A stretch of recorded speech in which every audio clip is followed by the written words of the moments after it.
Oh yeah, we are live, back in action, attacking your sports from the field to the bleachers. This is the Power 32 podcast with my main man, Mr. Primetime 313 in the house. What's going on, my brother? How are you What doing up, today? dog? How you doing, man? How's it going? Seems like it's been forever. Oh my God! It has been forever. It's been a long time, yeah, but we're back doing it now, and I am grateful to be here. I am the sports prophet, ready for another hour of power of NFL and fantasy football talk. We appreciate you guys all in the chat as you make the show go, flow, even better than before. You know how we do it. And yo, Prime, got to give a special shout out today. You know what today is? Veterans Day. Yes, So sir. all those who have served, are serving, all those who have unfortunately passed this day, Veterans Day. I know that we have Memorial Day and other things, but Veterans Day, for me, it's for everybody. It's for everybody serving now who has served. I don't know if I could have gone through it, to be honest with you. So I really give it up to these guys and gals who protect our country and do what they do every day.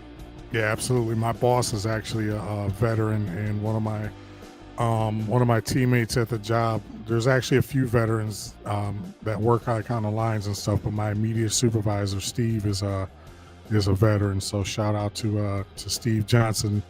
He served overseas in the desert, and he's a really cool dude. And you can tell he still wears the high and tight fade. So he was in the Army. Yeah, he was a specialist over there flying Black Hawks and all that other stuff, man. So he's got some real cool stories to tell. But yeah, shout out to all the veterans, man. This land of the free, because you are brave. And no doubt. Well like said. I mean, for the thousands that do it, and it's the millions that play video games that do it for fun and have no idea what it's like in real life when they do this shit. I mean, damn, man, it's real deal. It's unbelievable. All right, so yes, we give a shout out to all the veterans. Everybody, thank you very much. We appreciate it. We are Power 32. We are here for you for the next hour and a half, however long we go. Again, me and Prime are going to flow, baby. And we kick every show off with an NFL trivia question. Prime does a really good job on these. I think he's going to get this one. You ready to go? Let's do it. All right. I think you're going to get it, but I'm going to give it to you anyway. Who are the only two starting lefty quarterbacks to win a Super Bowl?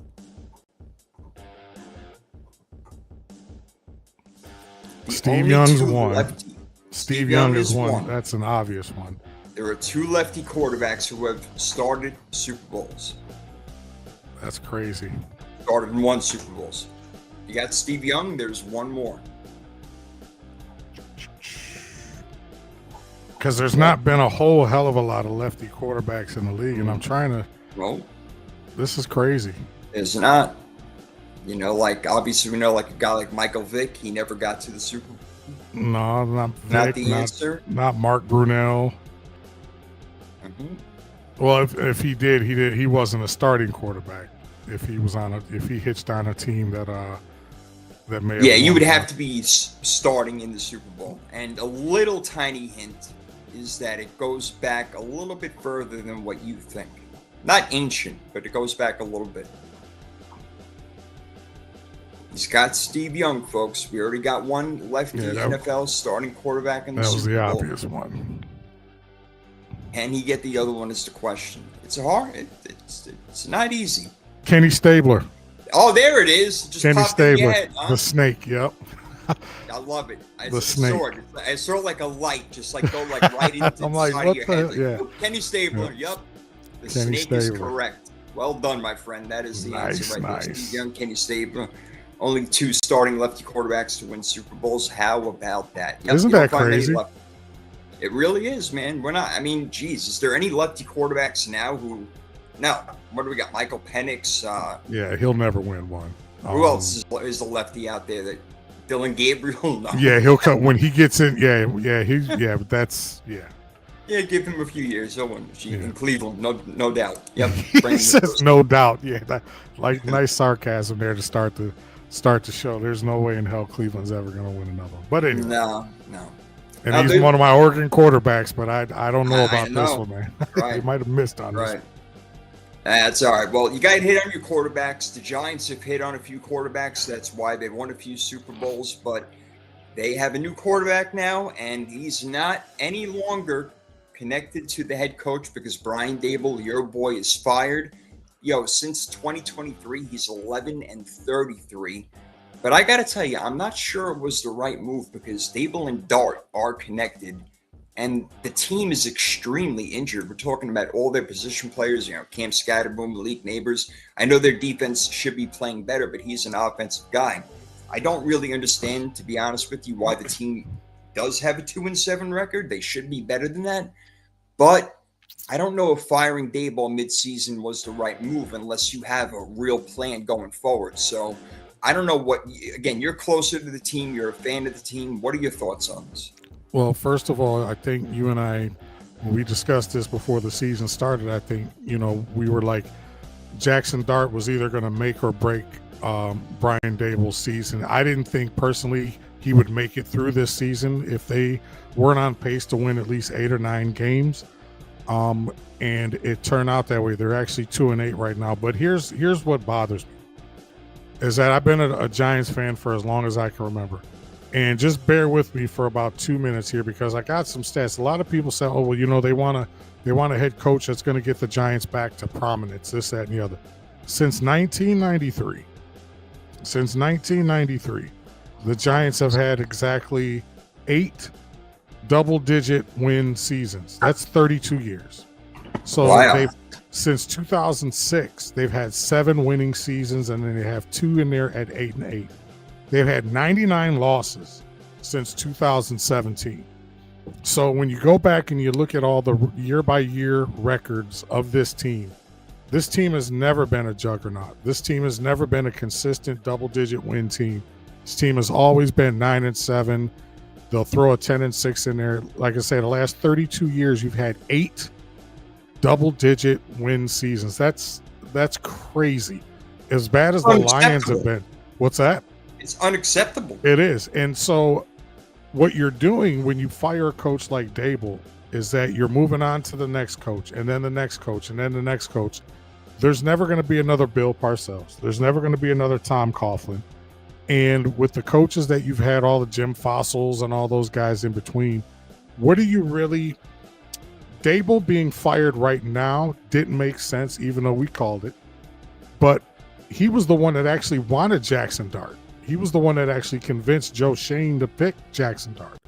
So to do that right now, and I think there might have been a lot of murmurs in the locker room. I think Brian Dable, when you look at his press conference this past weekend, he kind of looked defeated. He kind of looked like a guy that knew it was over. But to actually pull the trigger, I think a lot of people were shocked. But another thing that bothers me is that when you fire a coach, a lot of people scream, fire the guy, fire the guy. But then when you fire him, all of a sudden people start to have that quick retrospective and they say, well, maybe it wasn't all his fault. Maybe this and maybe that. Well, you weren't saying that when you were screaming to fire the guy. Right. So if you're Buffalo, reactionary. If you're Buffalo, you may be on the phone with him because they're probably not 100% happy with Joe Brady. I feel kind of bad for Brian Dable, considering, like you said, all the injuries and stuff.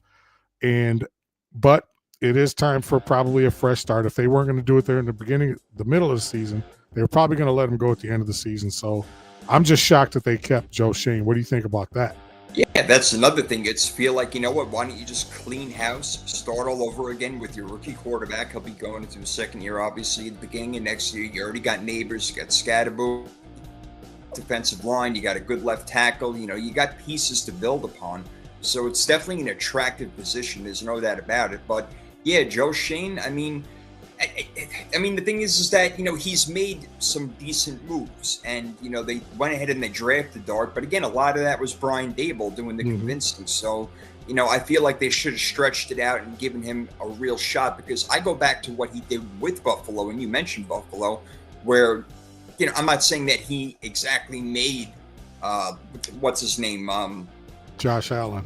Josh Allen, yeah, I'm not saying he's. Thank you for his name escaped my brain for a minute. But Josh Allen had a very first rough year. I mean, he was very inaccurate. He was throwing interceptions, yada yada. He got better and better and better and better, and a lot of that was credited to Daboll. So I was excited to see what the proposition could happen with him and Jackson Dart are, because Jackson Dart, I'm not saying he is Josh Allen, but they have very similar traits and qualities in their quarterback play. Again, both very athletic and whatnot. So it's unfortunate that this happened, and they better have a really good backup plan. I mean, unless you're going to get like a Lane Kiffin or, I mean, literally a Bill Belichick or something like that, I don't know. But you need a solid head coach to come into this freaking place, because you have a lot of really good pieces and you need somebody to put it together. I agree. And not to make this a Giant-centric show, but when you look at, let's take Miami, for example, and they'll probably part ways with their head coach at the end of the year. They're actually having a fire sale. They're like the exact opposite of the Giants. So you walk in and you look at those two jobs. You say, well, Miami's a team that's looking to deconstruct. They're looking to maybe start over because they don't believe that they have the talent to get there. The Giants, on the other hand, have, like you say, they have building blocks. They got Andrew Thomas. They got Brian Burns, Abdul Carter, Scatterbo, Malik Neighbors, Jackson Dart. So they have some pieces in place. So they do. I don't know about you, but I think that this probably makes that the most attractive job in the league. I'm sure they're going to garner a lot of interest from a lot of coaches, a lot of high profile coaches. I doubt if they dip into the college ranks, but if they do, it would probably have to be somebody that they feel comfortable that would be able to develop Jackson Dart, such as like a Lincoln Riley. You mentioned Lane Kiffin, but I think Lane is going to sit back and just wait for LSU and Florida to break the bank to see which one of those two teams are going to, maybe Auburn potentially as well. But maybe the Giants are, these next few weeks and going into the offseason, this is probably going to be one of the most important time periods for the New York Giants that we've seen as a fan in quite some time.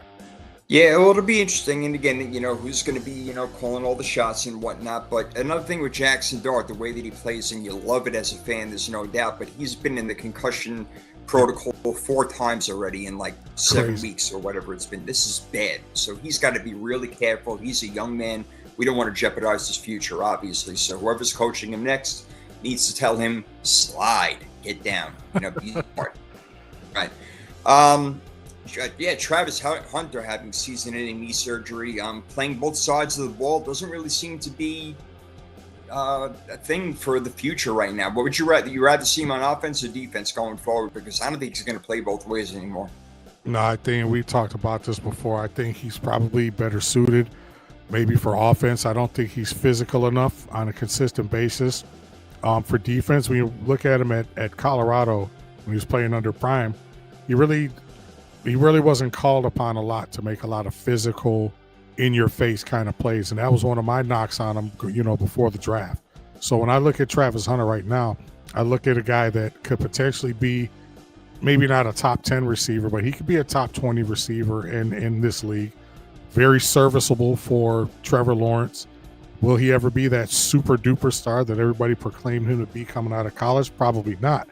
But there's nothing wrong with being a Rashid Shaheed, that type of guy to where you're going to get 600, 700, 800 yards a season, and you're really going to be there when your quarterback needs you. And I think that's Travis Hunter's, that should be his mindset going forward, is that it's not about the gold chains and being a superstar and being on all the commercials. It's, can my quarterback and my team and my offense depend on me when they need me? And I think that going forward, I think that's exactly what his mindset should be. So when he comes back next season, I think they do him exclusively offense, just because from a physicality standpoint, I don't think he's that type of guy on defense, especially with these new wave receivers coming in, as big as they are, as athletic as they are, as fast as they are. He has slight advantage because he knows the route tree. He can kind of put himself in that mindset, when he's guarding a receiver. But I would see him much more suited for offense. Yeah, look, this is an issue because Jacksonville gave up a lot and they moved up a lot to go get Travis Hunter. He was the number 2 overall pick, so you expect a lot out of that. That's basically a number 1 in my book, moving up and trying to get all that. So in my opinion, honestly, the move going forward should have been what I had thought all along. Make him as great a corner as possible. He should play all the snaps on defense, in my opinion. and get some snaps on offense, get some packages, whatever it is, because Jacksonville, yeah, they got Jacoby Myers, they got Brian Thomas Jr., you got Travis Etienne. You got weapons there, and they can score.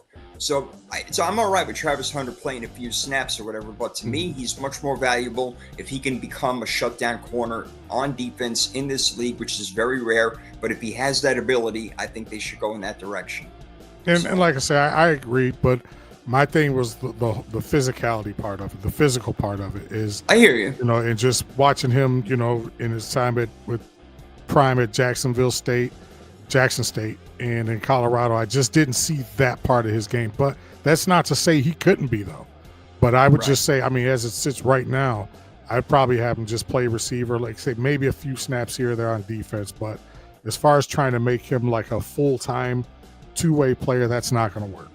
No, that's not going to work. And I think that they're going to end up going your way, which is the offensive way. And he's going to play offense more than defense, and maybe not defense at all going forward. We'll see what happens. But we're not going to find out until next season because he is out for the rest of the year. Bro, I'm getting sick and tired of watching teams going forward on 4th and 3 when they can easily kick a 35, 40-yard field goal on the first drive of the game. It makes me crazy. Indianapolis was a great example of it. On the first drive, they went for it 4th and 3. They could have taken the points. It was an easy 40-yard field goal, maybe 42 yards, whatever it was, 4th down in the red zone.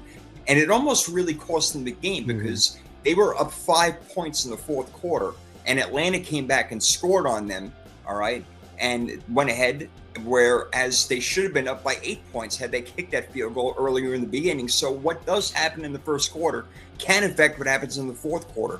Dude, I'm tired of everybody going forward on 4th down and like the field goal kickers don't exist. They're kicking field goals from like 69 yards now.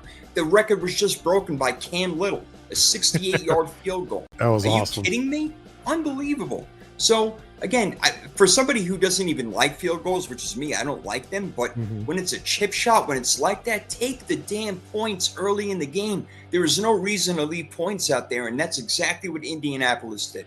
And I see it too many times, and I'm sick of it, man. I don't get it. I'm tired of the analytics, bro. The analytics are incorrect because it does not work all the time. If it did, then everybody would do it all the time. You got to be smart.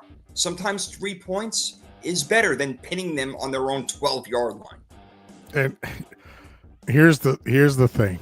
When you're an offense that is as potent as the Colts offense is, you're like, okay, we'll get that back later. What they weren't expecting was for Atlanta to stay in for the whole game and fight them the whole game like that. That's what I think kind of caught them off guard. Talk about 4th down, going forward, you instantly think of Detroit Lions and Dan Campbell. That's the exception. That's the exception. That's not the rule. And when you have St. Brown and Laporta and Gibbs and Montgomery and Raymond and all these other, Jameson Williams and Tesla and all these other guys you got 5 or 6 weapons at your disposal at any given time. And the Lions can pick up 3 yards most of the time like it's nothing. So you go back to Dan Campbell's tenure. They've gone for it more than anybody, and they probably got the highest success rate anyway. But to your point, pinning me at the 12-yard line, that's great. If I don't go down and score on, if I don't go down and score a touchdown or a field goal. If you force me to punt, great. But how often, to your point again, how often do those 3 points come back and bite you in the ass? They either can cost you a game or they make the game a little bit too close for comfort. So if you look at that, the final score was 31-25? So if you take that 3 points early in the game, now that puts you up 8. So now, not just a touchdown, but it's a touchdown and a 2 that has to beat you. So you just kind of take away some of that peace of mind and some of that. Okay, we can, they might score, but 2 points, they'll need 8 points instead of 7. And at the end of the game, I'm saying that can make all the difference in the world. So I totally see where you're coming from, but I think everybody says, well, the Lions do it. Yeah, well, they got 27 weapons and they got Dan Campbell as the head coach, and it's their thing now. They do it all the time. So if just like you say, most of the time, just to do it that early in the game, I often question Dan Campbell doing it. Sometimes it cost him in that 49ers NFC Championship game or that playoff game a couple years ago against you guys. It cost him. That's right. A lot of times A lot of times they'll come back to bite you, man. I'm just sick and tired of it. Just take the damn points.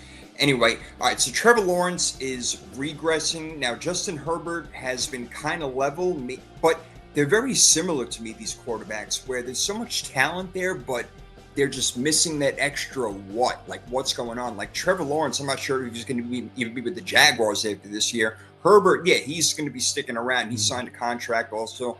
But Trevor Lawrence mostly, man, I just really don't know about him anymore and wondering if the Jags should move on. I mean, they did a lot with Travis Hunter. There's a lot of quarterbacks coming out over the next couple of years. Should they look to move off of Lawrence after this year? I don't know. There's going to be a lot of teams that need quarterbacks, and there's going to be a lot of coaches that think that they could fix a guy who's 6'5" and has got an arm. He's got a cannon for an arm. Well, I was actually going to ask you that question, something similar to it. So let's just play that game for a hot second. So Trevor Lawrence is not working out with Jacksonville, clearly. So let's look around the league that who would make the play for Trevor Lawrence. A lot of teams. Yeah. But Cleveland comes to mind immediately. I was going to say Cleveland, but let's do something. Let's say, for instance, that guy, what's his name there? That guy number 9 there in LA. Let's say Sean McVay says, you know what, this is probably Stafford's last year, maybe one more year. We go ahead and we try to either make a play for Lawrence this year, maybe even, it's probably blasphemous, sit him for one more year under Stafford, and now the Rams have their quarterback going forward. They got, Nakua and Williams and your boy Verse and all those other guys on defense. They got a nice young defense that's solid. But Cleveland, maybe the Rams, maybe there's a lot of teams that would Rams want him. idea is a hot what would it take? What would it take to get him, Prophet? What would it take to get him? That Rams idea is a real hot take. I got to give it to you because Stafford isn't going to be around much longer. No. You're right about that. Especially if they win a Super Bowl this year, he may just ride off on the He'll horse quit. of John Elway. I guarantee he'll quit. Yeah, I think that might be it. But what would it take retire, to get Trevor Lawrence? Is he still a first rounder? And I think they can get a first round pick for him. I personally, if I'm a general manager, you or I probably wouldn't do it, but I could see a team desperate enough, the Cleveland Browns, desperate Raiders. enough. Oh my God, didn't even think about that. Good call. Yeah, man. The Raiders. The Raiders could. Moving on from Geno. Oh my God. The Cardinals. Cardinals could. There you go. There you go. I think you picked the winner right there. There are teams that would go after him, man. Definitely. I'm with you on this one. Do you trade Kyler for Lawrence? Oh, that's juicy, baby. That is do that shit right there. Screw it. Change the scenery for both. Who knows? Maybe Northern Florida for Kyler and Southwest Arizona for Trevor Lawrence. They have both shown at some point, and they have both shown at some point in time in their careers, their short careers as it is, that they can play football in this league. Yeah. They just need to get it back somehow, and maybe a second go around would be the right thing. Look, it's been working for, as we talked about, crazy with Baker Mayfield and Sam Darnold and Daniel Jones and everything, and getting that second, third, fourth chance or whatever it is. Sometimes you just got to land in the right place, man. You never know. You never know. That Arizona call. I like that. Arizona. We should call them. The Jaguars really suck, though. They blew a 19-point lead in the fourth quarter. They got outscored 26-0 in the fourth quarter. They are so freaking bad, Jacksonville. And Lawrence went 13 for 23 for 158 yards. That's Cam Newton. Let me ask you something real quick, because you hit on something that I wanted to ask you. What the hell is going on with these teams blowing these double-digit fourth quarter leads? The Giants have done it 4 times this year. The Giants' entire fortunes could be changed right now. Brian Dable will still be the head coach if they win 3 out of those 4 games. Start with that freaking Denver game. What is it with teams? We've seen it. We see at least once, sometimes twice a week for the last 4 or 5 weeks with these teams blowing these double-digit fourth quarter leads. What do you think of it? And it's happening to even the best defenses, and that is because they constantly and continuously play shell cover 2 defense. They keep everything in front of them, and these wide receivers are eating up 8 to 14 yard chunks, and they're all the coaches thinking about, oh well, the clock is going to run down. The clock is going to run down. They have already showed in the NFL, many quarterbacks have displayed that you can get down the field in 40 seconds, no problem.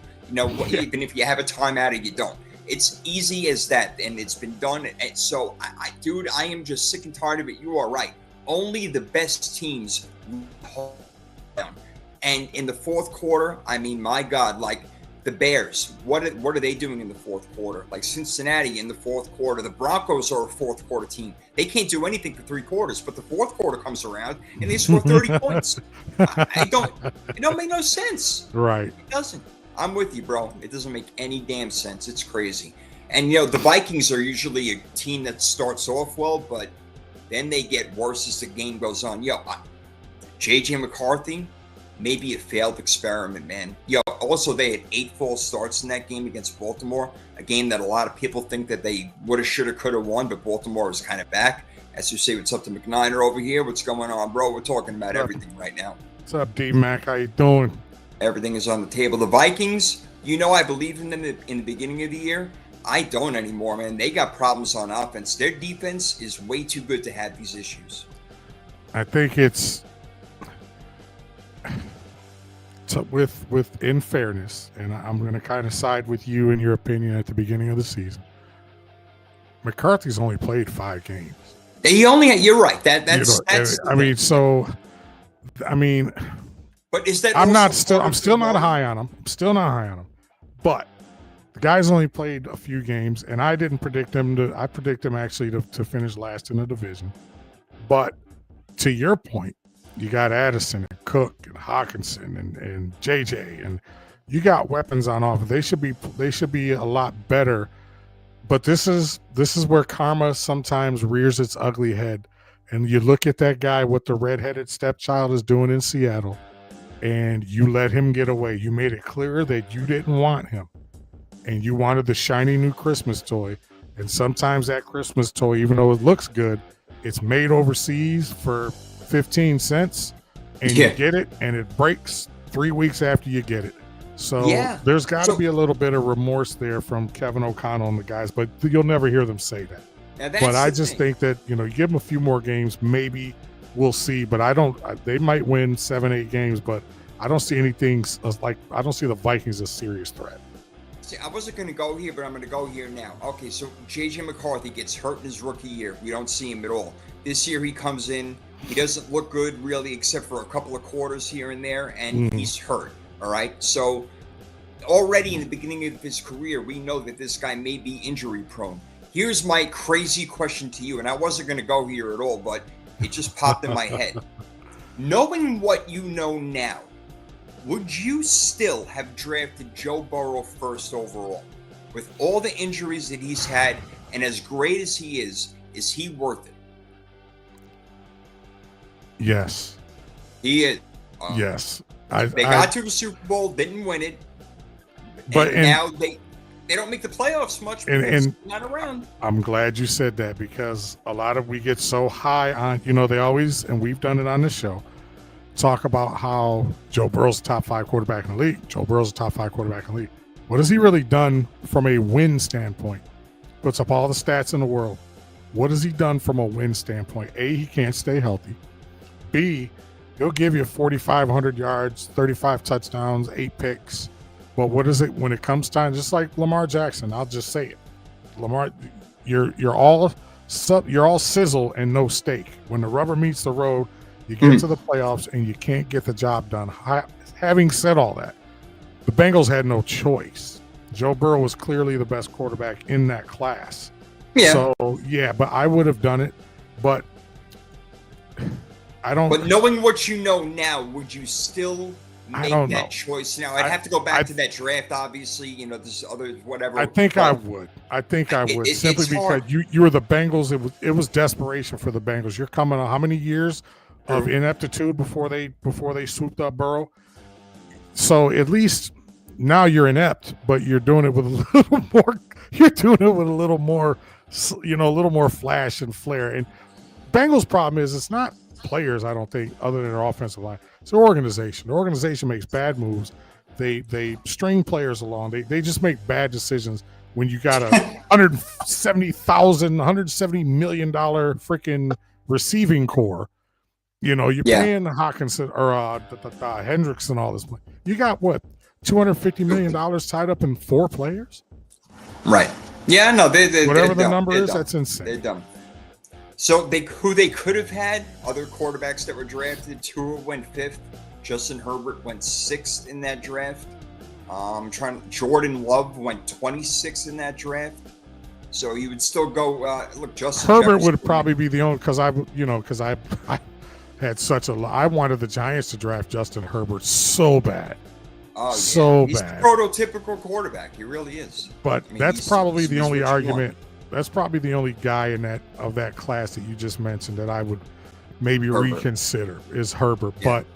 Yeah. But Burrow, you know, you really didn't have a choice. And coming off the year that they had at LSU, they would have, Cincinnati would have got fried publicly if they didn't. Oh yeah, no, it was the right move. There's no doubt about it. They definitely made the right move, no question. In that time, but just looking back at it now, it's like, maybe not. But all right, listen, the Panthers lost all credibility to me. You lose to the freaking Saints and Tyler Shuck. You lose like that. They're not the Panthers, man. They are the Carolina Kittens, baby. I mean, that is ugly. How do you see? We start to think, Carolina, maybe a playoff team. Look at them go. No, you can't lose to the Saints. You can't do what you did. I'm sorry. Bad. Come on, you don't believe in all shucks? Come on, man. I believe you got to score more than 7 points. My God, that was pretty bad. They made it seem like the Saints had like the Denver defense or something like that. I don't know where Rico Dowdell and Bryce Young and McMillan. I don't know where all those guys went to, but their heads definitely weren't in it this past weekend against the Saints. But you know, that's why it's the NFL, you know, and everybody can beat everybody. But you're right. That was Shuck's first start, wasn't it? Yeah, he just came into the game last week. I don't think he started last week. Yeah, so that was absolutely inexcusable, especially like you say, you were just right there on the cusp of people taking you seriously. That's the thing. Just right now there. You could have been 6-3, 6-4, and now actually they're a joke again. And now it's the Carolina afterthoughts. So we'll see how the rest of the season goes. But this past weekend, if they end up missing the playoffs by a game or two, they're going to look back at this game and kick themselves square in the ass. You beat the Packers on the road. You lose to the Saints at home. What the hell? And the NFL really is a week-to-week thing, man. It is unbelievable. You say it all the time. It's matchups. Matchups. I want to figure out who the top 5 teams are in the league right now. I just want to give a shout out. JSN, Jackson Smith-Njigba, is on his way to breaking Calvin Johnson's record. He's got 1,041 yards already. He averages 16.5 yards per catch. The guy is so good, it's ridiculous. I mean, clearly they knew what they were doing when they let DK Metcalf go. They said, we got a number 1 guy. We're good to go. And Cooper Kupp kind of showed up last week a little bit too. We didn't see that coming. But anyway, top 5 teams. Speaking of JSN, I'm going to put Seattle in there. The Rams are probably in there. The Colts are probably in there. Then it's getting messy. Then we got the Eagles. We got the Lions. Got the Broncos. The Broncos. Do you like what the Broncos are doing? I mean, I'm not sure, man, because Bo Nix doesn't look as good as he did last year. The defense is not as strong as I thought, and they got a pretty decent amount of weapons. And J.K. Dobbins is actually having a really good season. People aren't even realizing it, but he's like 5th in the league in rushing or something like that. And maybe that's why they're 8-2 right now.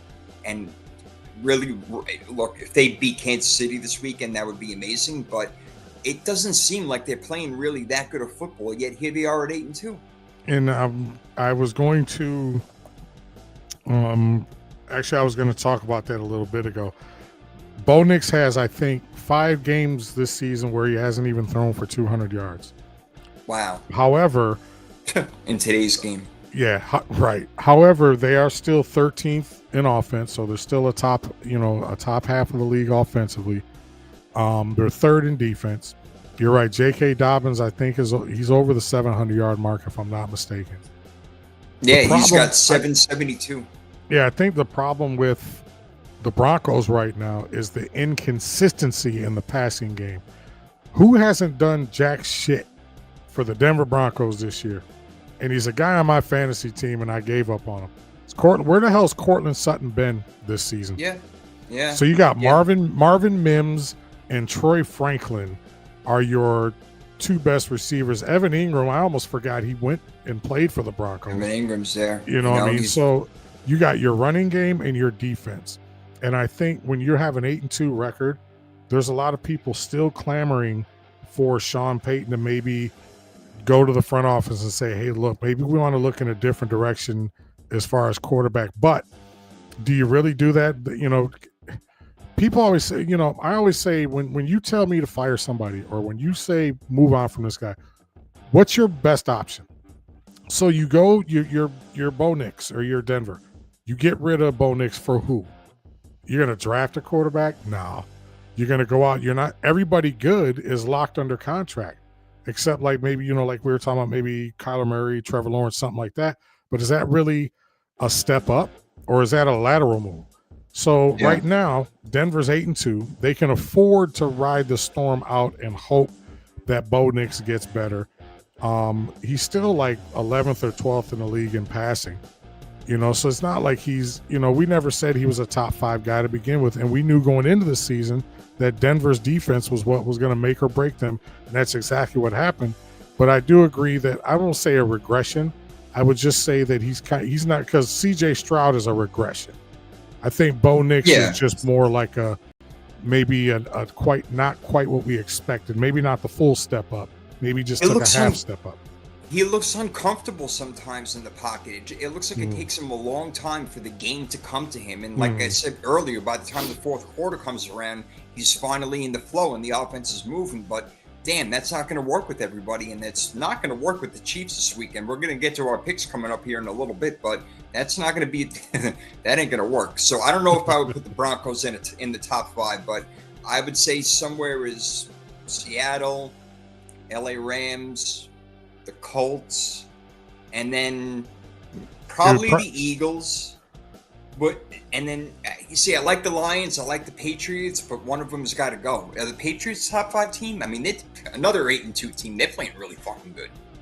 Yeah, and they're legit. They're legit, bro. We talked about them going into this season.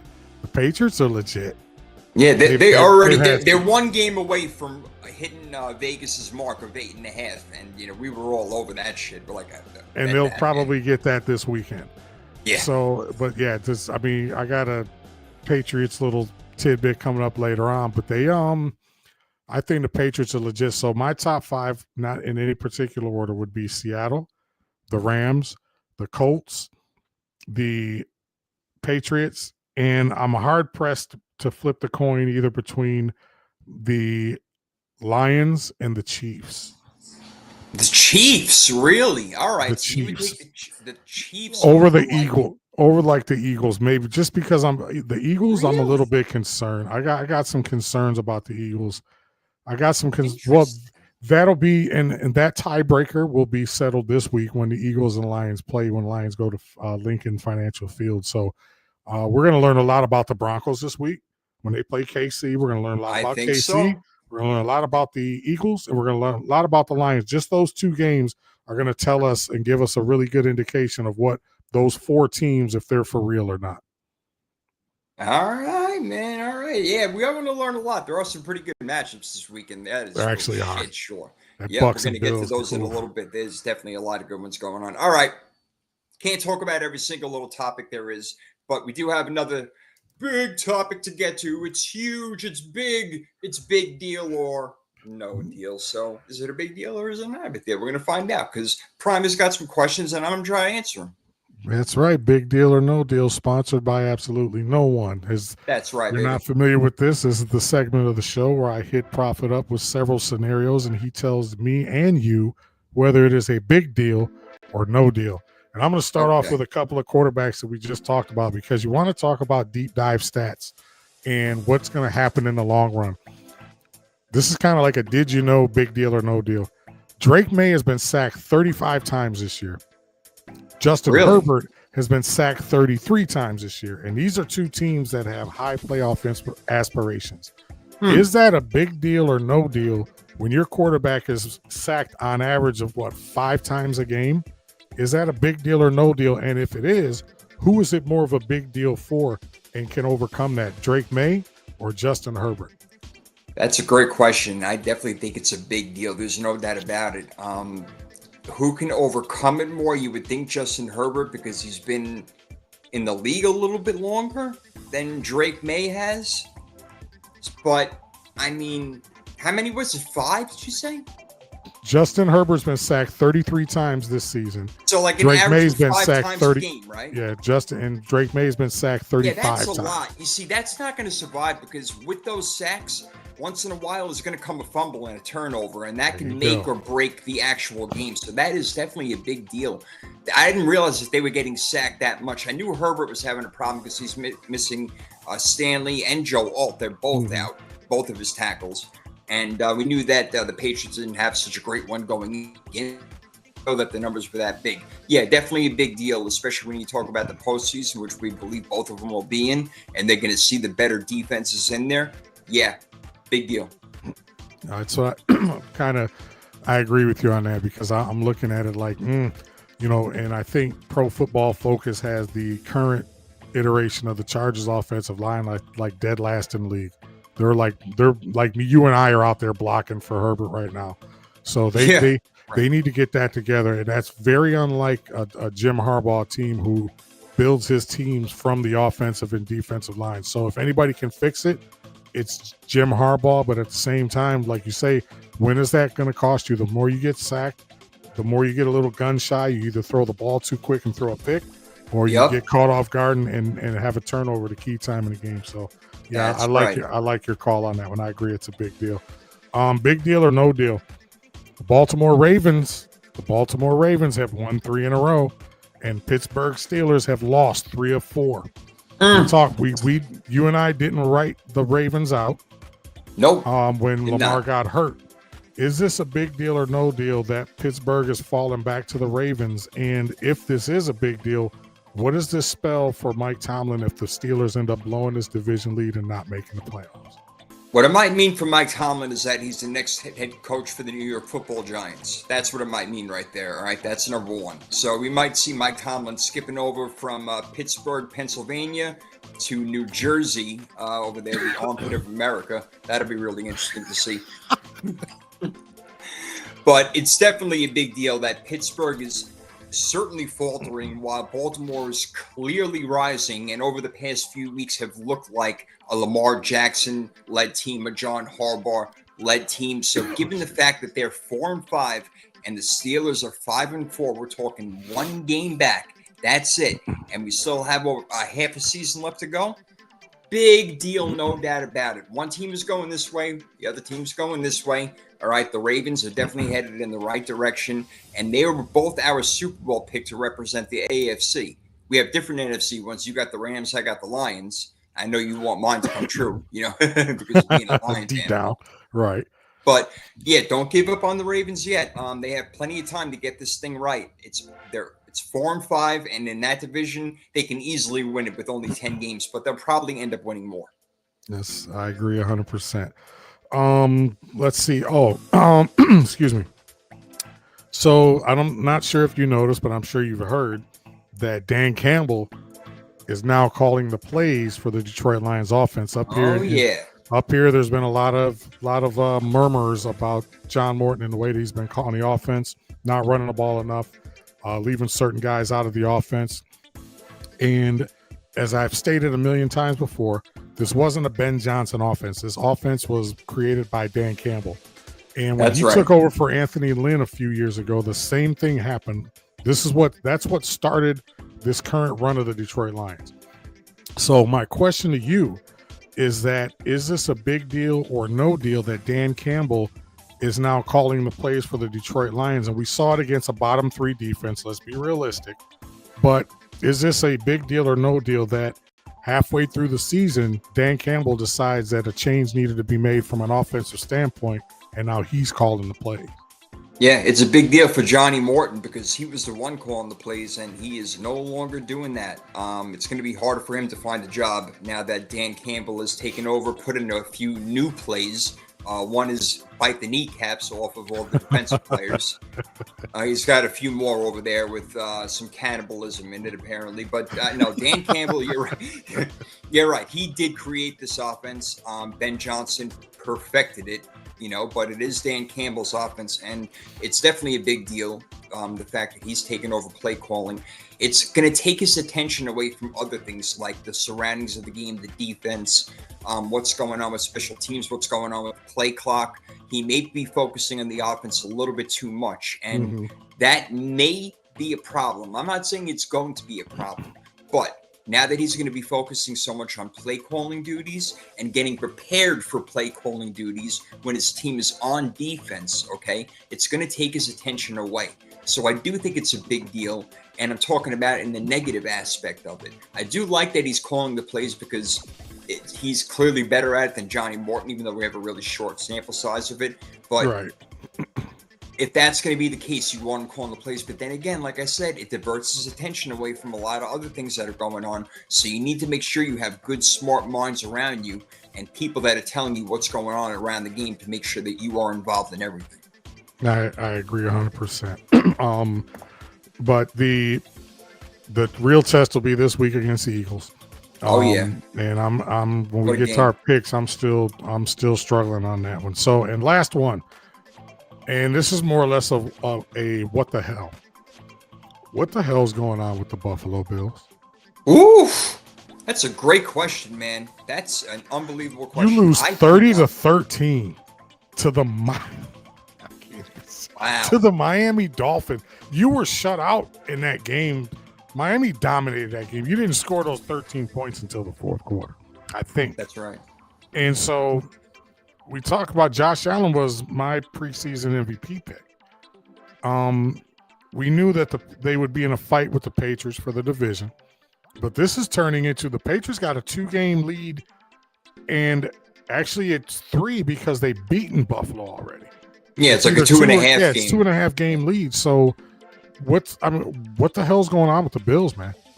I'm really not sure. I've never seen the offense look so inconsistent. I mean, at times they were moving the ball, but every time they started to move the ball, they would fumble it. I mean, they just kept giving it up. Josh Allen, Cook fumble. They had a real look. I think it was maybe more of a bad day than a bad sign, but then overall, we haven't looked like their defense much this year at all. They have not been showing that they can consistently play championship level defense. And if the offense is going to have games like that where you don't know, they're going to pop out of nowhere and just not be able to score on Josh Allen's not going to be himself. And the fact that they don't have a real number one target out there that they can rely on is becoming a problem more and more that we see. I like Khalil Shakir. I definitely do. I like Dalton Kincaid. Keon Coleman's pretty good, but none of these guys are like, holy shit, we need to game plan around this guy. No, you need to game plan around Josh Allen. And in some cases, that helps defenses knowing that not one of these single guys is really going to scare me that much. It's Josh Allen who scares me. So let's focus all our attention on him as opposed to a wide receiver where you would have to take more attention away and let Josh Allen do his thing. So I think that's where they kind of swung and missed. They didn't make a move, and they should have. And it's kind of like when I said the same thing about the 49ers. The receiving core doesn't scare me. Your running back, James Cook, kind of puts a little bit of fear in you, and Josh Allen. Sure. Other than that, and maybe the K brothers, Knox and Kincaid, your tight ends, but they can only take you so far. And you and I talked about this a little bit at the beginning of the season about what would Buffalo do to go out there and maybe try to get a true number one receiver, or at least a playmaker. Not the number one is what it's a relative term, but somebody that can stretch the field, somebody that can instill, somebody that can take the top off. Game changer. Yeah, game changer. And right now they're just not. Buffalo's offense is as anemic as it's been. Their defense isn't playing well. And here's what we asked this question before. At what point does Sean McDermott start to get on the hot seat? We've been asking that for a while. We've mentioned Harbaugh. We've mentioned Tomlin. We've mentioned some really good coaches potentially being on the hot seat. Sean McDermott, defense is your thing. And it's like he never gets mentioned for coaches that are, maybe we should start looking in a different direction, this, that, and the other. So it's going to be, it's the first half of the season's in the books. These last 6, 7, 8 games, whatever it is, it's going to tell a lot. And I think if Buffalo continues to play this way and falters in the playoffs, I do think they seriously look at maybe making a change at head coach. Yeah, Sean McDermott's maybe got some dirt on the owner's family or something like that. The fact that he still got his job and is going to let it out on social media if he gets fired or something like that. And I don't know. But that's big deal or no deal, ladies and gentlemen. Thank you for playing along. We love it. I never know what he's going to ask, but it's always good stuff, man. So I appreciate you going in there and doing your thing. All right, absolutely. Excellent. We got some games to pick. Want to pick some games? Oh, man. Week 11 already? Man, this sucks. It sucks when it gets past like the double-digit weeks when it gets in, because it's winding down. It's almost over. It really is, man. Got a few bye weeks left.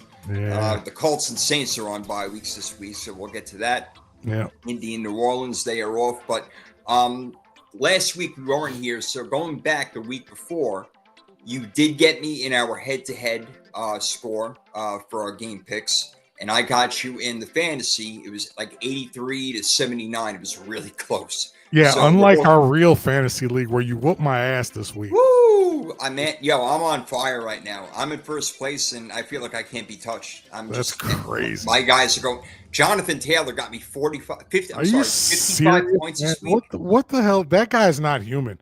That guy is an alien, man. He's unbelievable. He's unbelievable. I'm looking up at the score and I'm going back and forth like, damn. I'm just like, yeah, okay, this is not gonna. My thing is, I started off 4-0, and I'm like, came out on fire. And then little things happen here and there, and I kept sticking with Courtland Sutton, and Zay Flowers isn't doing it for me, and I'm just like, I'm like 2-4 in the last 6 games or whatever the hell it is. I'm not doing that well right now. And then top it all off with you kicking my ass this past week. It was like, okay, all right, I got to go to the general manager. We got to make some moves. All right, well, you know what? Maybe make some moves for me because I'm looking to do a little something over here. So I'm going to take a look at your team after, and it's kind of sacrilegious for the first place team and the third place team to make a trade. But I don't know. See if some of those bottom feeders will get in on it. I don't know. Right. Feel a good running back or a good wide receiver. We'll try to do that. But yeah, I'm not fully satisfied, but I do like my team. We're pretty good. All right, here we go. We got games to pick.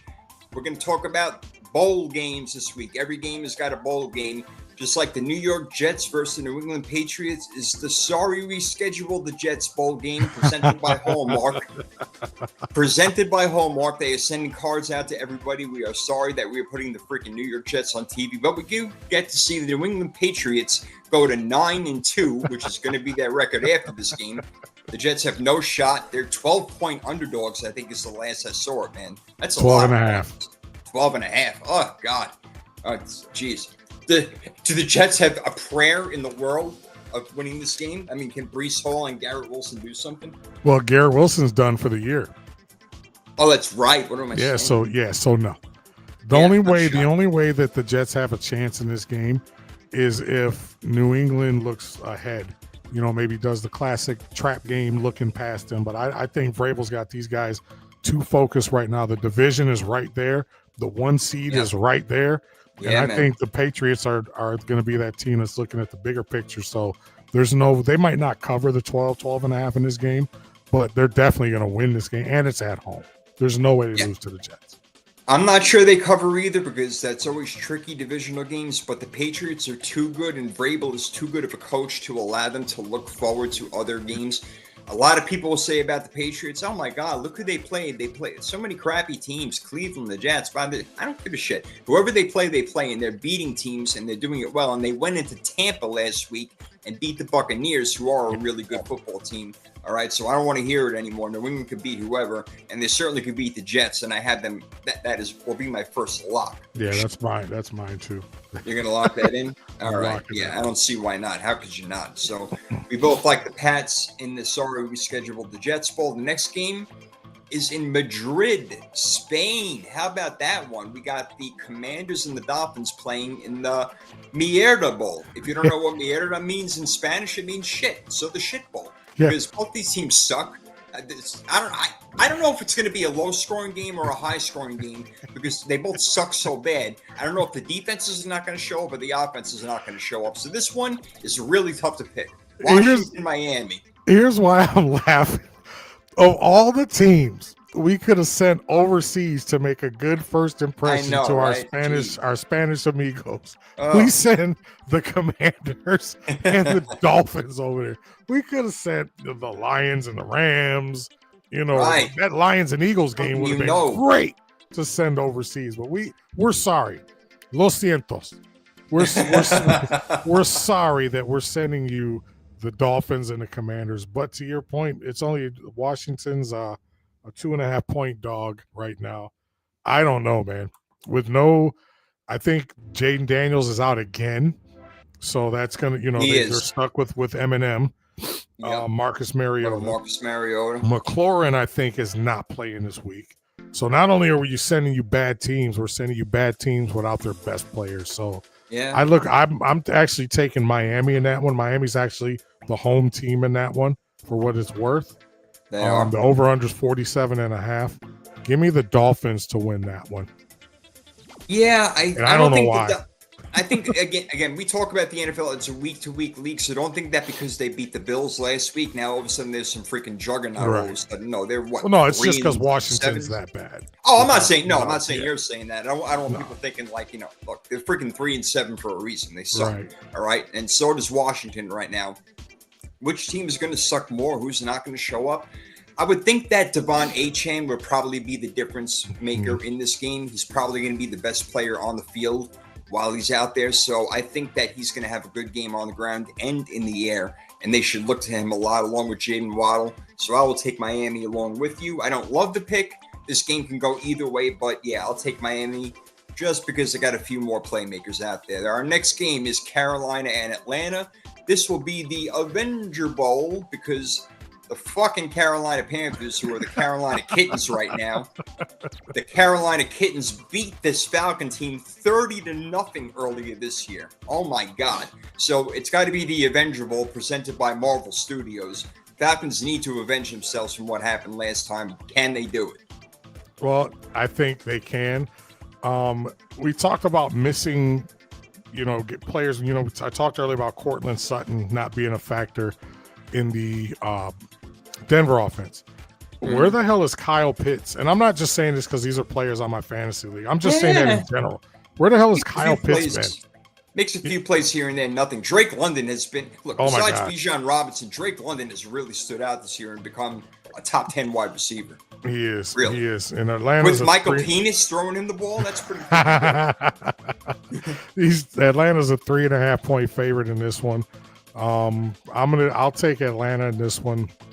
If I were betting on this game, I wouldn't bet on this game. Is what I should. Yeah, this is right. This is one of those you kind of stay away from because Carolina might show up and beat them 30-0 again, and Atlanta might roast them, 37-13. So the over under 42.5. But give me Atlanta on this one.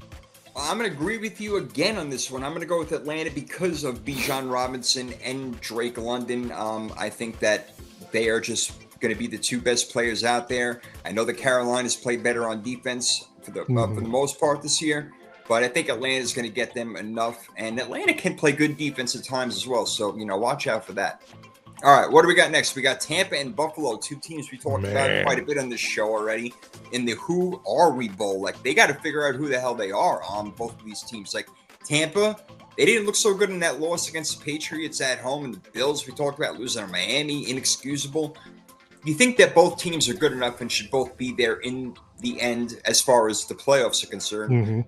Probably wild card team for Buffalo, and Tampa Bay you think should win that division, especially with Carolina proving that they're not that good, and Atlanta we don't have faith in. But this is an interesting game to pick. I'm not sure which way to go with even as we speak with Tampa and Buffalo, because I can see Baker Mayfield going in there and gaming it big time in Buffalo, man. What do you think? Well, both of these teams need this game. Yeah. Because let's say, for instance, let's say Buffalo loses and New England wins. Now that's a full 3-game lead in the division, and there's Right. no guarantee that you're going to get your revenge when you play them again later in the season. As far as Tampa's concerned, for as bad as Carolina looked last week, I think their lead is 2 games. So Tampa Bay, I think, needs this game as well in order for them to kind of keep their stranglehold on the division, because what you don't want to happen is you start slacking off midseason and giving Carolina any type of false hope at all. You need to, if you're Tampa Bay, you need this game, I think, a little bit more than you think you do. But if you're Buffalo, you need this game more than Tampa, I think. I think Tampa can lose this game, still win the division. I think if Buffalo loses this game and New England wins, it's a wrap. So I'm going to take Buffalo just out of the desperation. Plus, Josh Allen's my starting fantasy quarterback, and I need a big one from him. I'm going to take Buffalo, but this is another one I think I might stay away from, to your point earlier. I don't think that Tampa Bay can really go out there and play a bad game, and Buffalo can. They've showed that. Tampa Bay they're pretty tough, man, and they can score points. And look, if they had Mike Evans and Chris Godwin, we'd be having a different conversation right now. Exactly. You know, they probably be a little bit better than 6-3, but I think that they do have the tools, the coach, the grit, the defense as well to go there and upset Buffalo, and I kind of think they're going to do it. I think Tampa Bay is going to win this game. I know. I just don't like what I've seen out of Buffalo this year. I don't feel like they're in that realm of talking about who's going to win the Super Bowl right now. We talked about it plenty before. They just don't have enough. Josh Allen has to be Superman every time, and that is not a good thing. You can't rely on that, because if James Cook ain't going and that passing game, look, too many problems. I think Tampa Bay can go ahead and make the upset right there.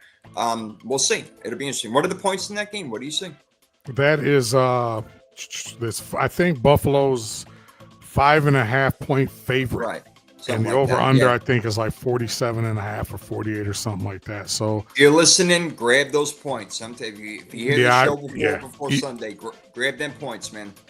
Yeah, because it'll probably go down. It'll probably end up 4.5, maybe even 3.5 before the game actually starts, depending on who gets healthy over the next couple of days. But I agree with you, man. Buffalo, I'm scared of this one, but I need Buffalo to come through on this one, simply selfishly from a fantasy standpoint. I need Josh Allen to put up a big game.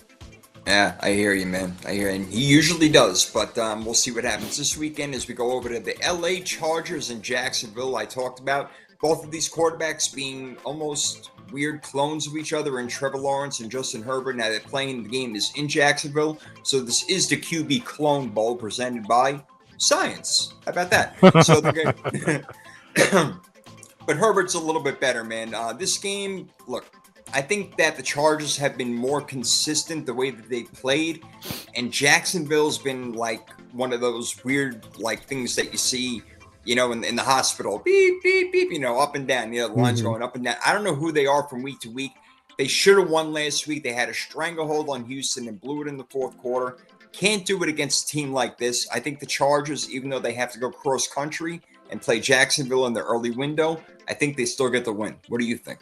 Yeah, I think so too. I think Jacksonville's at a crossroads right now, and we talked about earlier as far as, you know, this potentially being it for Trevor Lawrence, depending on what, you know, all could happen in the off season, blah blah blah. But for real, I'm looking at this is another must-win game because Kansas City's playing so well, because Denver's playing so well.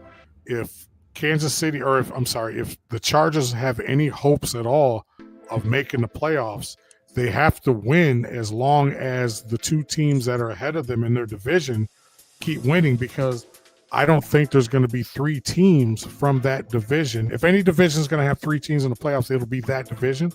But I think the Patriots coming up the way that they have takes away one of those playoff spots from the AFC West. So for pace sake, the Chargers have to win this game.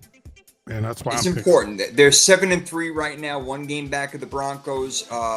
a game and a half or 2 games and a half, however you want to look at it. The Chiefs are only 5-4 right now, and the Jaguars at 5-4. Looking up at the Colts, who are 8-2. It's going to be tough, obviously, for Jacksonville to win this division unless, God forbid, Jonathan Taylor were to get hurt or something like that. God forbid, we don't want to see anything like that happen. But Jaguars at 5-4, yeah, they're still alive, but Chargers definitely the better team. So I'm going to roll with you on that one. And let's see who we got next. We have the Chicago Bears and the Minnesota Vikings playing in the Way to the Fourth Quarter Bowl presented by Xanax, because you're going to be napping for 3 quarters. Wake up in the fourth to find out what happens, because Chicago does some weird shit. Caleb Williams, he's got that fourth quarter thing like Bo Nix does. I mean, he just turns it on. Got better this year. Amazingly, they're 6-3. Very quietly, the Bears are 6-3 this year. Not bad. Very all right. So they're playing Minnesota, who we just don't know about, but we know that a really good defense is waiting for them. All right.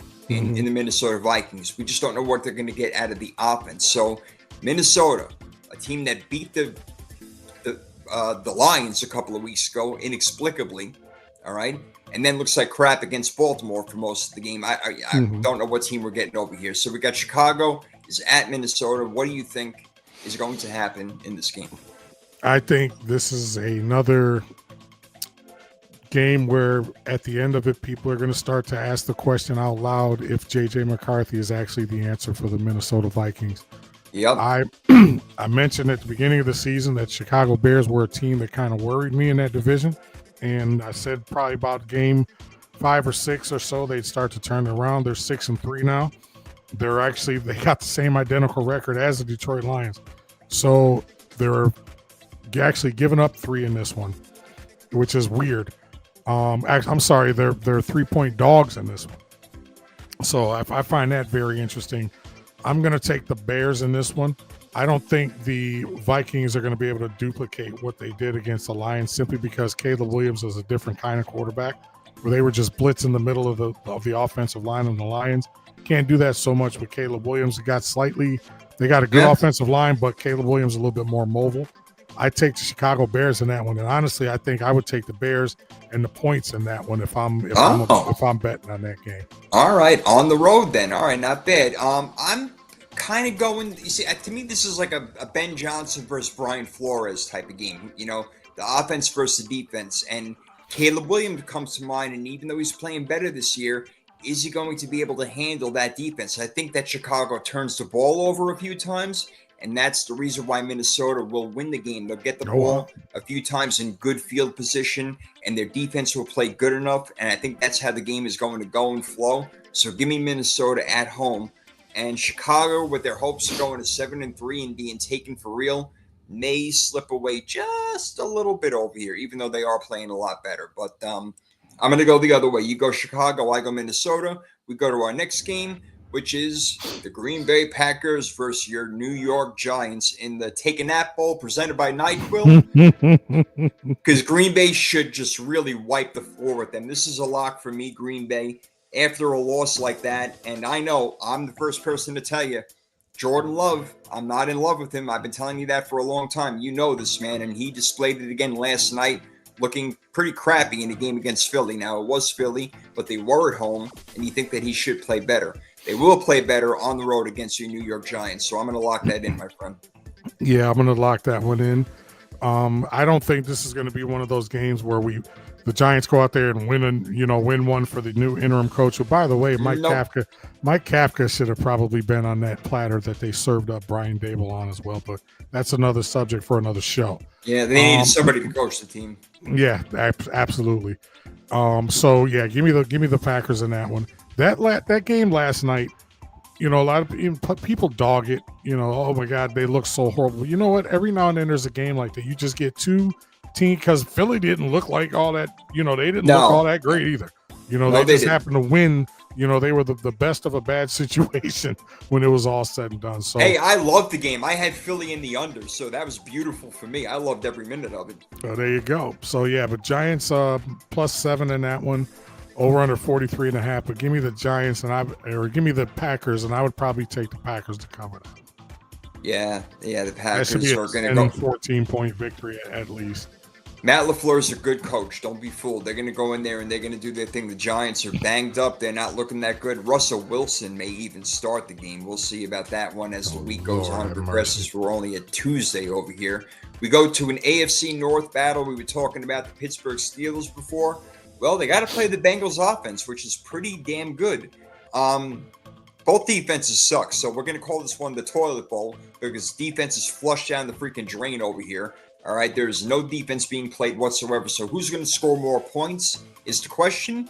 And to me, it's going to be the Bengals. I think the Bengals score more points than the Pittsburgh Steelers. I don't think Pittsburgh comes around and gives us one of these great defensive performances. They've shown they can't stop high-powered offenses. I'm going to take the Bengals on the road in this one and call it an upset if you wanted to, but I'm taking Cincy. Well, it actually is an upset because the Steelers are 5.5-point favorites. And if you are taking the money line on that one, as it sits right now, it's plus 194 for the Bengals. So just might spend a couple bucks. Put 100 chips on that. That's going to get you an extra $194. The over-under on that one is 49.5. You know what? This one here was a toss-up, but I think I'm going to have to roll with you on this one. Just from what I've seen with Pittsburgh and their inconsistencies on offense, their inconsistencies on defense. They did, by the way, earth-shattering news, sign Asante Samuel Jr. to their practice squad. To their practice squad, yeah. I mean, he'll probably end up playing, but yeah. So I mean that could make somewhat of a difference. I know he had like spinal fusion surgery or something like that. We were asking a couple weeks ago why he still wasn't signed.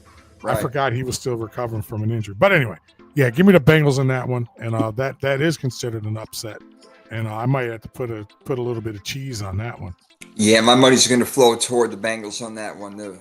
I think they got this one. All right, another divisional matchup. This time in the AFC South, we have the Oiler Bowl. Why? Because the Houston Texans used to be Tennessee Titans, Tennessee Oilers used to be the Houston Oilers. So put that all together and you get the Oiler Bowl. So Houston's going into Tennessee, who really sucks. Houston doesn't really have that good of an offense. They got Davis Mills right now, so they're probably going to run the ball a lot. So if you got either Marks or Chubb, play them this week in fantasy because they're going to run the ball like 40 times. Houston against Tennessee. Can Cam Ward get the win over Davis Mills? Or is it the fact that Houston's just too good and DeMeco Ryans is too good of a head coach and won't allow it to happen? Well, I'll tell you what, if you're going to take the Titans, I mean, there's value there at plus 285. Okay. There's big value there if the Titans manage to pull one out of the hat. But to your point, the scoring is going to be a problem because the over and under on that one is 38.5. Oh my gosh. So you're looking at a 22. Well, let me point something out. Ball game. Jacksonville and Houston, the over-under was like 38.5 also. That got blown right out the freaking water. The end of the final score of that game was like, what, 36-29 or something crazy like that. But those were teams that actually can score when things go. I even when Houston's 100% healthy, they're still not they're still not that high-powered of an offense. So no, definitely like say Davis Mills versus Cam Ward, 38.5 sounds about right. Like I say, if you want some value, go ahead and sneak a couple chips on the plus 285 for the Titans. They're plus 7, which means Houston's a 7-point favorite. But just for shits and giggles, I got to go with the Texans. I can't if they have any shot of trying to finish the year, getting close to the playoffs. They're probably not going to win the division. If they got any shot or any hope of making the playoffs, they got to win this game. Yeah, DeMeco Ryans will demand that they play well. They will play well. They will win this game. They're the better team. They have the better defense. Look for that defense to score some points and help out the offense a little bit, which should be a little inept, except for that running game. I'm telling you, man, they're going to run the ball probably 50 times. Forget 40, probably 50 times. All right, next up, we got the Jonathan Gannon bye-bye bowl because he may be out of here after this one. If the 49ers beat the Arizona Cardinals, that could be it for Gannon. The Niners go to Arizona. Did you know that Christian McCaffrey, I looked this up today, he is 6th in the NFL in receiving yards. He's got 692 receiving yards. And to put that into some perspective, your man, Amon-Ra St. Brown, has 693, one more yard than Christian McCaffrey. Well, that was pretty interesting, man. So, yeah, that is. We talked about it though. I mean, he's everything the Niners do revolves around Christian McCaffrey. So Everything, I'm not surprised. Everything. He's like the sun and the planets are revolving around him. It's freaking absolutely amazing. There's no doubt about it. He's unreal. What a player he is, and I'm so happy we have him. But I hope it's not all for naught. I mean, the freaking Niners this year too banged up for anything good to happen. But they're good enough to beat Arizona, in my opinion. So I'm going to take the 49ers in this game. I think they win it by a score of, I would say 27, 23, 24, because Jacoby Brissett's been playing pretty good for the most part. So I think that they'll give him a game, but the 49ers, somehow they end up winning these games, man. I don't know how they do it. They did get their ass kicked by the Rams, but the Rams are one of those 4 teams that you talk about for the Super Bowl right now. There you go. And then, excuse me, the Niners are actually 2.5-point favorites in this one. Over under 48.5. So your call on that final score is about right. I'm going to take the 49ers in this one as well. I think they bounced back from getting hammered last week by Matthew Stafford and company. And for what it is worth, it seems like they're playing, even though Arizona's not world beaters, it seems like they're playing with a little bit more consistency with Jacoby Brissett at quarterback. So this is all the more reason why, if you're the Cardinals organization, you entertain the thought of A, moving on from Jonathan Gannon, and B, moving on from Kyler Murray, or flip those A or B, however you want to look at it. Dude, I think forget entertaining. Forget entertaining. They're doing it. This is going to, Jonathan Gannon will be out, and they will do everything to move Kyler Murray, and they will pay part of his salary to do it, because they absolutely need a restart button in that division with Seattle, San Francisco, and the Rams. Are you kidding me? They can't compete until they get a quarterback. They can't compete. They have no freaking shot. Kyler Murray, that midget who looks like a bobblehead when he's running on the freaking field. So, no, I don't mean no disrespect. I'm sorry. Kyler Murray is an amazing freaking He is athlete. A little fella. He's a little fella. He's relatively speaking, he's a little fella. He's bigger than me and he'll kick shit out of me, so I shouldn't be talking any crap about him, that's for sure. Shut my mouth. But the San Francisco 49ers will go ahead and beat him up for me. All right. In that same division, NFC West, we have maybe the matchup of the year, bro. Man. And that would be the Seattle Seahawks going to play the LA Rams in the NFC Best in the West War Bowl, bro. I can't wait to hear your thoughts on this one. Well, I'm going to start off by glazing Mr. Matthew Stafford a little bit. Let's just 25 touchdowns. My fantasy quarterback, thank you very much. 25 touchdowns and 2 interceptions. Completing 69% of his passes. Woo. And he's got 2,427 yards, which I think puts him second in the league. Watch out. So for all those people out there that said, oh, he was old and his back and his this and his that, and I was telling you guys at the beginning of the season, watch out because they're my Super Bowl pick for the NFC. That's right. And they have done nothing to this point to dissuade me from that pick. The line in this game is the Rams -3. This is a scary game because that redheaded stepchild up there in the Pacific Northwest is doing the damn thing. And that receiver that he's got with those 3 letters that sound like a network, JSN, that guy, they're doing it. And this game right here, this could potentially be the game of the year. I can't wait to see it. I don't know if I'm betting. I probably wouldn't touch this one just because I'd be so afraid.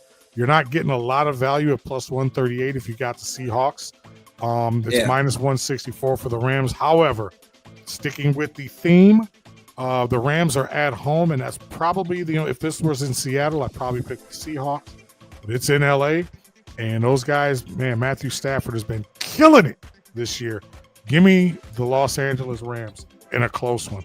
Yeah, this is maybe a game that you don't bet on, that you just want to watch and enjoy because you're going to see really good football. And I got to tell you, Mike Macdonald, their head coach, excellent on the road. The Seattle Seahawks are something like 12-1 on the road under him. Unbelievable. So maybe that 3 points again, that's where it becomes like a pick 'em because you give the 3 points to the home team all the time. Take that away, you got basically a pick 'em game over the area, and these guys share what is it, the NFC West standings? They're both at what 7-2. 7-2. Yeah, they're both at 7-2. Going to be a great game.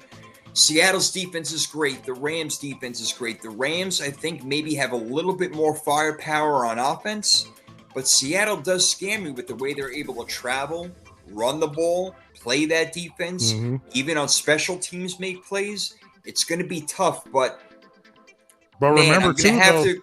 they just went and got Shaheed, Yeah, they did. the They got Seahawks. So I mean, they got a yeah, little bit more speed on there on the outside, they and do. and so oh my God, But don't this will forget, be Devontae Adams. We haven't even mentioned Devontae Adams' name. right. He's leading the league in touchdowns, receiving There touchdowns. you He's go. got 9 of them. There you He's go. been killing it in the red zone, man.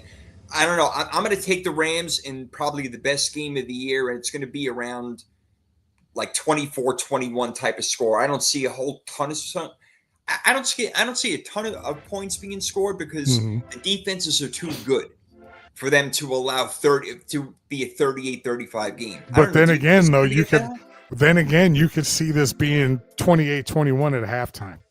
You know Just what? That's because so the possible. offenses are so explosive. The over-under is 48 and a half. Over 48 and a half is the OU on that one. So yeah, I might back off that game altogether, bro. I might just say, I just want like you say, that's a game you just want to watch and not have to worry about betting and all that other shit. You just want to watch it. Want to watch that game. All right, that should be going. But we both agree the Rams are going to take it in a real close game. We'll see what happens. Next up, we have the We Used to Be You Bowl because the Baltimore Ravens are playing the Cleveland Browns. And the Cleveland Browns, once upon a time, Art Modell moved the team overnight to Baltimore, and everybody flipped the fuck out, went nuts. And Baltimore gets a couple of Super Bowls out of it, and Cleveland is still freaking out, having never got to one. That's unbelievable, insane. Unbelievable. Well, with the way the Ravens are playing, I have to go with the Ravens in this one, and I have to make it my last lock. The Ravens should absolutely beat Cleveland, no problem, no doubt about it. You got to triple team Myles Garrett as far as I'm concerned because nobody else in that defense is really going to beat you that bad anymore. I mean, Myles Garrett is an absolute monster. So you take care of him, you take care of Cleveland, Baltimore wins the game.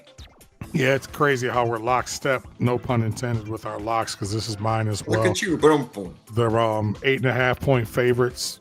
It doesn't even matter at this point if they cover. I think Baltimore's just looking to win games, keep pace with Pittsburgh. Pittsburgh will eventually come back to them, and they still have to play each other before the end of the season. So, however, if you are looking for some value, it's plus 330 for the Cleveland Browns. If they do manage to pull a rabbit out of the hat, over under on that one is 39.5. So, to your point, this is probably not going to be a high scoring game, but I think Baltimore, this is one of those games you just, because it's going to be cold in Cleveland this weekend. This is one of those games you just want to go in there, get a victory, whether it's 13-10 or 23-17 or whatever. Just want to get your victory and get the hell out of here, whether you're covered or not. So give me the Ravens and a lock.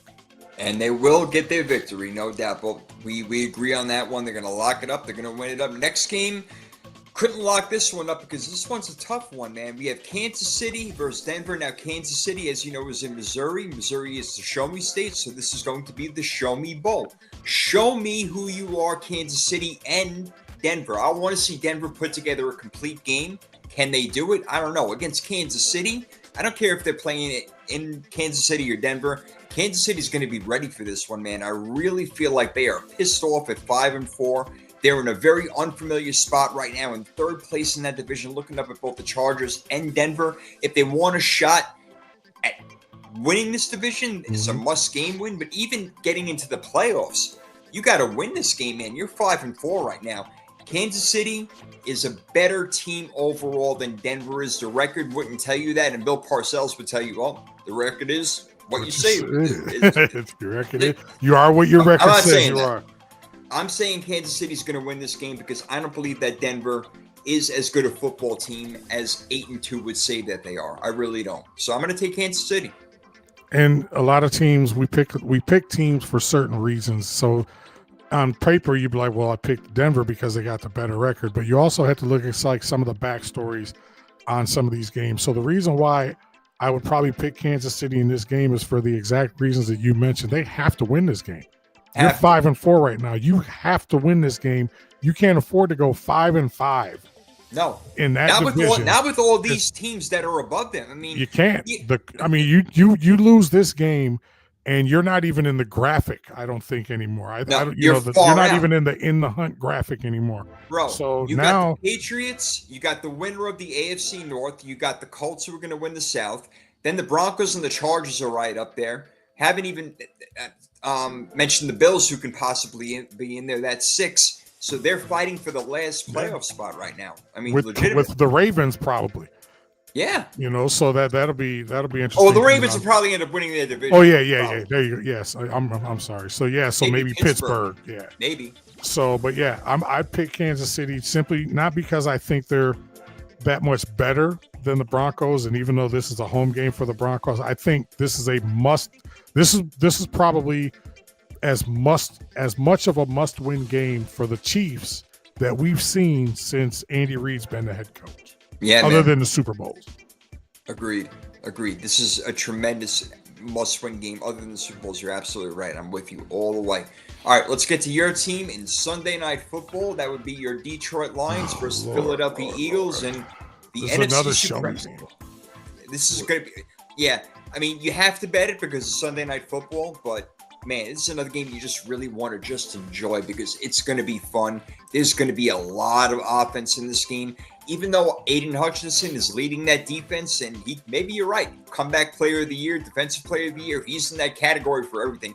Doing real well right now. I think the Lions overall are playing better. But this game isn't Philly. Philly is a champion. They do have Jalen Hurts, who I think is better than Jared Goff, despite what the numbers would tell you. I just think that Jalen Hurts knows what to do inside of a game in order to get it done. This is a really hard game for me to pick. I went back and forth in my head a lot, bro. I'd like to know where you're at. Well, I'm kind of with you on the back and forth, but you know what? It has to happen in order for us to be able to take this team seriously. The Detroit Lions have to win this game. Philadelphia doesn't have to win this game. They really don't. No, they don't. I think they got the division locked up already. They got it locked up, and I already think that they're not necessarily conceding, but they don't mind being a number 2, number 3 seed. The Lions, it would benefit them, even though it didn't work out for them well last year, getting the number 1 seed. It doesn't mean you don't want it. It's one less game. All your games are at home, blah, blah, blah. I'm taking the Lions in this game simply because this is more a statement game for the Lions, a must-win game for the Lions, as opposed to the Eagles. And this will prove that if Dan Campbell's offense, because I could see it being a close Philly victory, or I could see this being a blowout Detroit victory. I could see Detroit putting 35 on them because Philly, but for all reality purposes, they probably won't. It'll probably be a close game. Philly's favorite 2.5. Give me the Lions in this one, and I'm just, like you said, I'm going to just sit back and enjoy watching this one.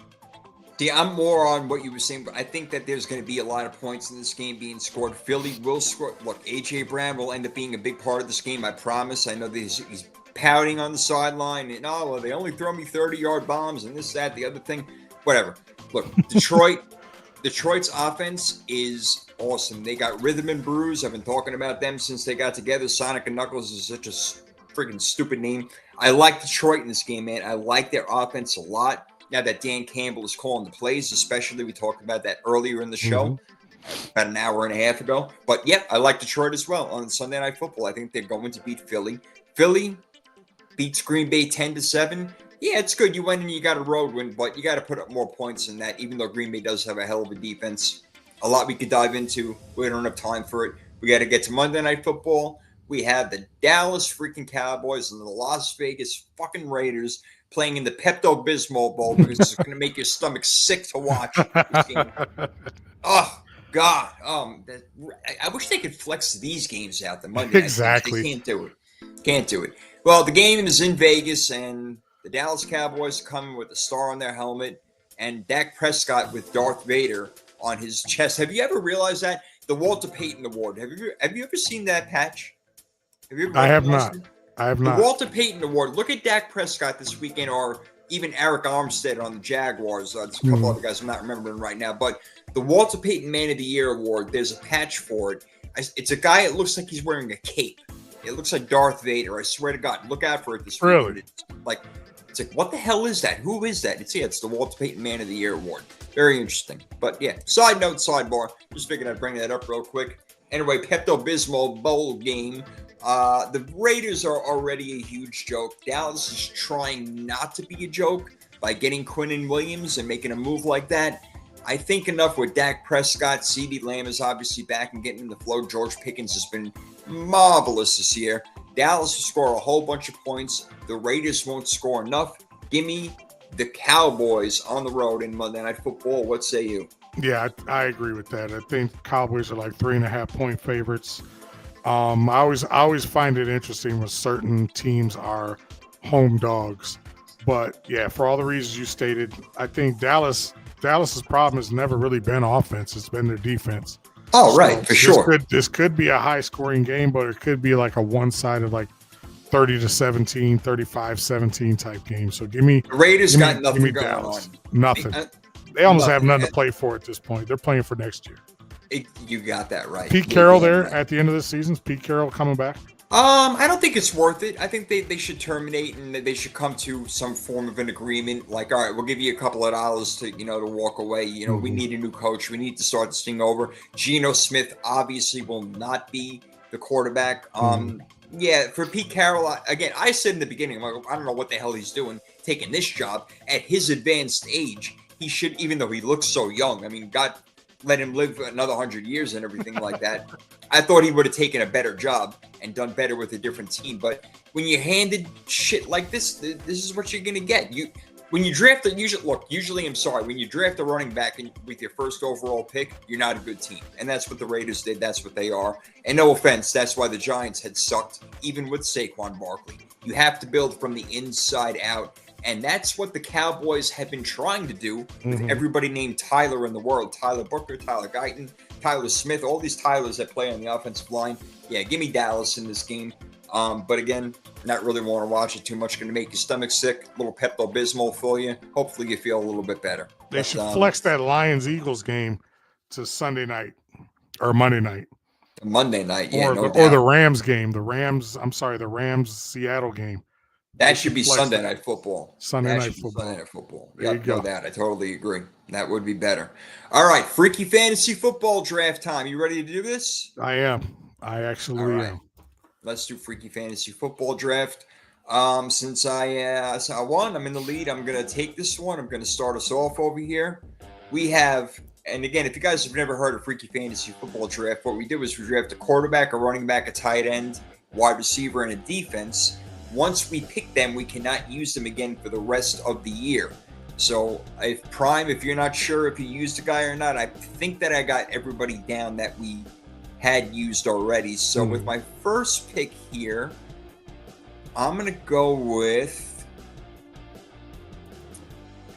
I want to try to steal a guy that maybe you're going to take. You know what? Since I like Atlanta so much this weekend in the Avenger Bowl presented by Marvel Studios, I will take Bijan Robinson with my first overall pick. Yeah, I've already taken him, so I can't. No. That's right. I should have waited then. Damn. Yeah, I've already used him. Damn it. That's why I should have looked at that. I should have looked at it, but no, that wouldn't be fair because you're not looking at it. It's fine. It's all good, man. It's all good. Oh well. That'll be my first pick. You get two now. You can go any direction you want. Well, I'm going to go quarterback and running back here. So for my quarterback, I'm going to take Lamar. Oh, hold up. Wait. Oh, I hear Lamar, but real quick, Steve-O just chimed in. Hey, Steve. He won at the bar. Most picks for $100. So you won the most games. Is that right? You got the most picks correct out of what 15 games that were on last week? I think there were 2 teams that were on a bye. Maybe it was 4 teams. I think there was 4 teams on a bye last week. 4 teams on a bye, so 14 games then, I guess, right? Am I doing the math right? God, I hope so. Jeez, I graduated school and everything. Say, I promise, I did. I got a degree. I mean, I really do. I'll show you my degree right now. I went to Hofstra University. I got a BA in psychology, which is a BA in nothing. So don't do that.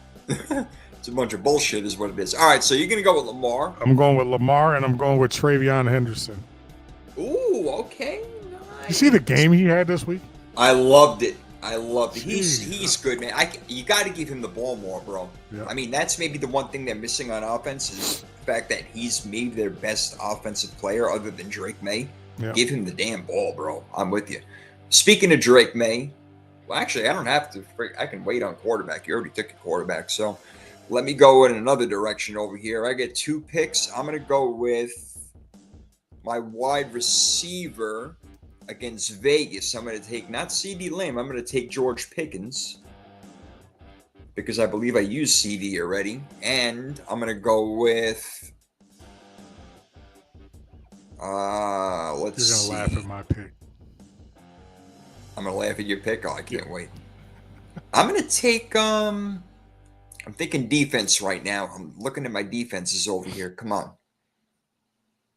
Which one did I want?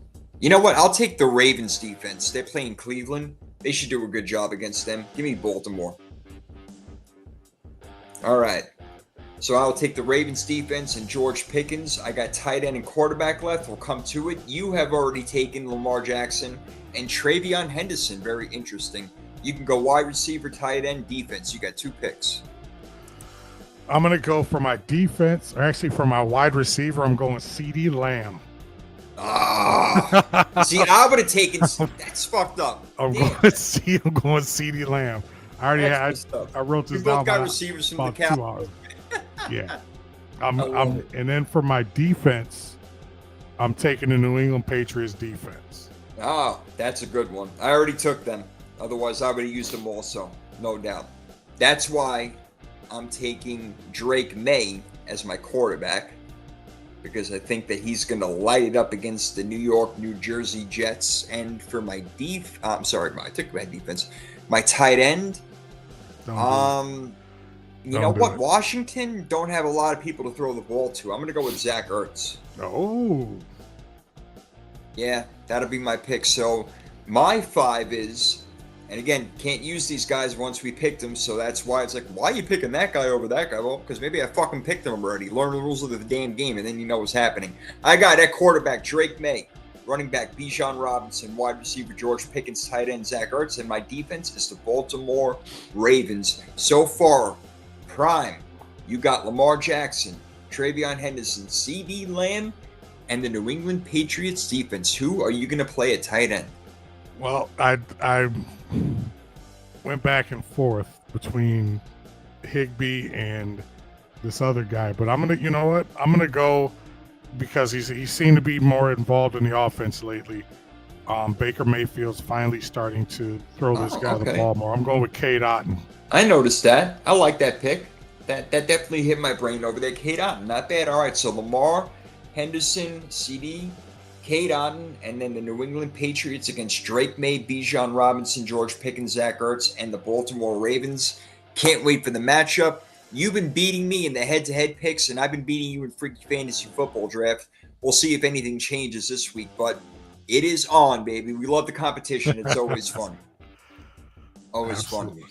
Yeah, and since we didn't do a show last week, we had a lot to catch up on. That's why we went over an hour and a half time, man. But it doesn't feel like it, bro. It feels like 5-10 minutes every time we do this shit. I'm just sitting here, we're talking football. It's just like I'm talking to, my buddy on the phone. Well, you are my buddy, obviously. It's just like we're talking on the phone, talking football, and then boom. I love it, man. I appreciate it. Love these therapeutic Tuesday nights that we have. Yeah, I love it too, man. I always look forward. It's one of the best parts of the week. You go through. It used to be when we were doing them on Thursdays, you kind of had a lot more shit that you had to go through before the podcast on Thursdays. But now, this kind of sets the tone and gives you kind of that zenful feeling for the rest of the week. So yes, and that's why I like doing it on Tuesday. You can listen throughout the entire week, get your information. Just like we'll give you one last piece of information. I'm just taking this now, Prime. We each made 3 locks, and we never done this before. We agreed on all 3 locks. We got New England over the Jets, Green Bay over the Giants, and Baltimore over Cleveland. Which of those 3 games is most likely to unlock? Would you say? Green Bay and the Giants.